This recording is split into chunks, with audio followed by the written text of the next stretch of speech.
আইনজীবী আন্দোলনে আমাদের কয়লা বিদ্যুৎ কেন্দ্রের মাধ্যমে 1000 ওয়াটের বেশি কোথায় যায়? বরগুনার চাহিদা মাত্র 18 থেকে 30 কারণে আপনারা দেখেছেন চলমান এসএসসি পরীক্ষার দিন সকালবেলা যখন পরীক্ষা কেন্দ্রে গিয়েছে বিদ্যুৎ ছিল না। বরগুনার সবই আছে না গিয়েছে, গরমে আপনাদের ঘুম ভেঙে গিয়েছে, আপনাদের অশান্তি। 60টা দাবি জানিয়েছি। আমাদের 60টা দাবির মধ্যে প্রথম দাবি হচ্ছে কোনো লোডশেডিং চলবে না। বিদ্যুৎ কোত্থেকে আসবে, কোথা থেকে পাবেন এটা আমরা জানতে চাই না। আমরা চাই 24 ঘন্টা বিদ্যুৎ থাকবে, ঘন ঘন লোডশেডিং দেওয়া যাবে না। সাধারণ মানুষের বিদ্যুৎ বিল দিতে কষ্ট হচ্ছে, হিমশিম খেতে হচ্ছে। আমাদের দাবি হচ্ছে আগে যে 8 টাকা ইউনিট ছিল সেই 8 টাকা ইউনিটে ফিরে যেতে হবে। 15.5 টাকা ইউনিট চার্জ, এই অতিরিক্ত যে ইউনিট চার্জ বাড়ানো হয়েছে সেই চার্জ প্রত্যাহার করতে হবে, আলোচনায় বসতে হবে, পুনর্বিবেচনা করে দরকার হলে 1 টাকা 2 টাকা বাড়ানো যেতে পারে, দ্বিগুণ বাড়ানো একবার।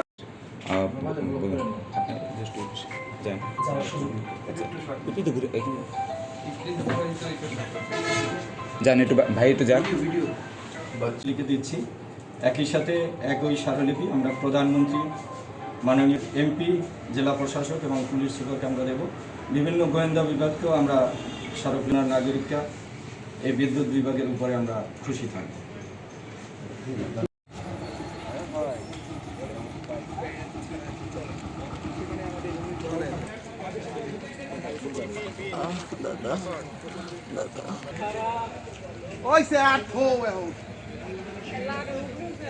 কিন্তু সেই জিনিসটাকে বহন করে আমরা সুবিধা পাচ্ছি না, কারণ আমরা কেন্দ্রটা যদি বন্ধ হয়ে যায় সেটা একদিকে ভালো, কিন্তু একটা স্টেশন চলতেছে আর একটা। বরগুনা জেলা নাগরিক অধিকার সংরক্ষণ কমিটি কর্তৃক আয়োজিত আজকের এই ঘেরাও কর্মসূচিতে উপস্থিত বরগুনা জেলা নাগরিক অধিকার সংরক্ষণ কমিটির সকল নেতৃবৃন্দ সহ এখানে যাদের নাম উপস্থাপন করা হয়েছে সকলকে আমার ব্যক্তিগত পক্ষ থেকে শুভেচ্ছা এবং অভিনন্দন জানিয়ে আমি আমার বক্তব্য শুরু করছি। সম্মানিত উপস্থিতি, আপনারা জানেন যে বরগুনা জেলা নাগরিক অধিকার সংরক্ষণ কমিটির নেতৃত্বে আমাদের এই বিদ্যুৎ অফিস, সাবস্টেশন প্লাস আমাদের যে মহাসড়ক সহ আমাদের বিভিন্ন উন্নয়নের ক্ষেত্রে এই নাগরিক অধিকার সংরক্ষণ কমিটি তাদের ভূমিকা পালন করে আসছে, দুর্নীতির বিরুদ্ধে তারা অবস্থান গ্রহণ করে আসছেন। অতএব সেই ক্ষেত্রে আজকে আমার এই দক্ষিণ বাংলা থেকে 1000-এর উপর মেগাওয়াটের বিদ্যুৎ উৎপাদিত হওয়া সত্ত্বেও আমরা তার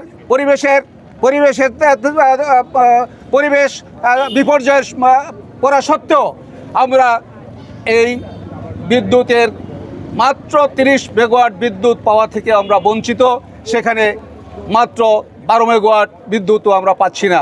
অতএব সেই ক্ষেত্রে আমরা এখানে ছাপার করব, অথচ সারা অন্য দেশে অন্য জায়গায় তার আমাদের বিদ্যুৎ চলে যাবে, অথচ আমাদের এই সামান্য বিদ্যুৎটুকু 1000 মেগাওয়াট বিদ্যুতের মধ্য থেকে এইখানে যেহেতু বিদ্যুৎ উৎপাদিত হয় এখান থেকে মাত্র এই কয় মেগাওয়াট বিদ্যুৎ আমাদেরকে এখানে দিতে পারছে না। এটা অত্যন্ত দুঃখজনক, অত্যন্ত লজ্জাজনক।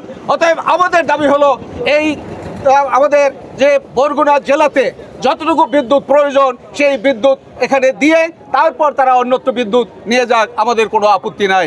আর অন্যান্য যে দাবিগুলো আছে আমার সেক্রেটারি মহোদয় তিনি বলেছেন, বিস্তারিতভাবে আলোচনা করছেন। অতএব সেই ক্ষেত্রে আমি আর এই বিরূপ আবহাওয়ার মধ্যে আর বলতে চাই না। আমরা আজকে প্রতীকী আন্দোলন শুরু করেছি।